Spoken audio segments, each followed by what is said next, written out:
ఏపీపై Fengal తుఫాన్ ప్రభావం కనిపిస్తోంది. నేడు శ్రీకాకుళం, అల్లూరి సీతారామరాజు, అనకాపల్లి, నెల్లూరు, తిరుపతి, చిత్తూరు, అనంతపురం, శ్రీ సత్యసాయి జిల్లాల్లోని కొన్ని ప్రాంతాల్లో తేలికపాటి నుంచి మోస్తారు వర్షాలు కురిసే అవకాశం ఉందని ఏపీ విపత్తుల నిర్వహణ సంస్థ తెలిపింది.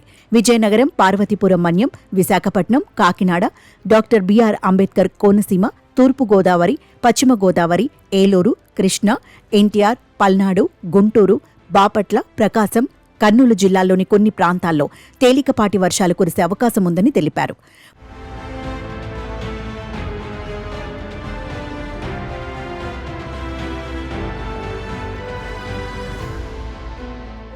మరోవైపు ఫెయింజల్ తుఫాన్ కారణంగా రైతులు పంట నష్టపోయారు. అయితే తుఫాన్, వర్షాల కారణంగా పంట నష్టాన్ని అంచనా వేసి రైతులకు నష్టపరిహారం చెల్లించాలని సీఎం చంద్రబాబు అధికారులకు సూచించారు. సీఎం తుఫాన్ ప్రభావంపై అధికారులతో సమీక్ష చేశారు. పలు కీలక సూచనలు చేశారు.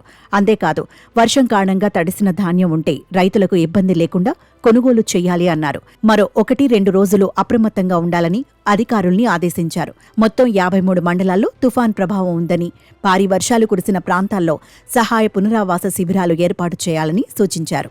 ఏపీలోని ఫెయింజల్ తుఫాన్ ప్రభావిత జిల్లాల్లో అధికార యంత్రాంగం అందుబాటులో ఉండాలని హోం, విపత్తుల నిర్వహణ శాఖ మంత్రి వంగలపూడి అనిత ఆదేశించారు. మరోవైపు తమిళనాడు రాష్ట్రంలో ఫెంగల్ తుఫాన్ వణికించింది.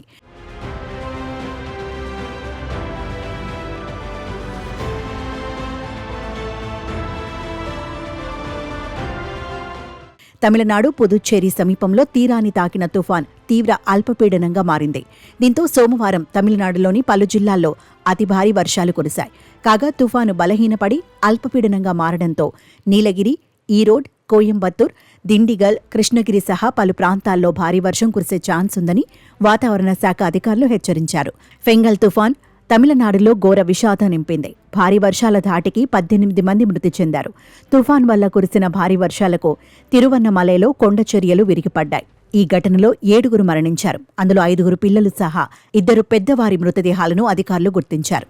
ఇక కొండచర్యల కింద ధ్వంసమైన ఇళ్లలో రెస్క్యూ ఆపరేషన్ చేస్తున్నారు అధికారులు. విల్లుపురంలో వర్షాలకు మరో 8 మంది మృత్యువాత పడ్డారు.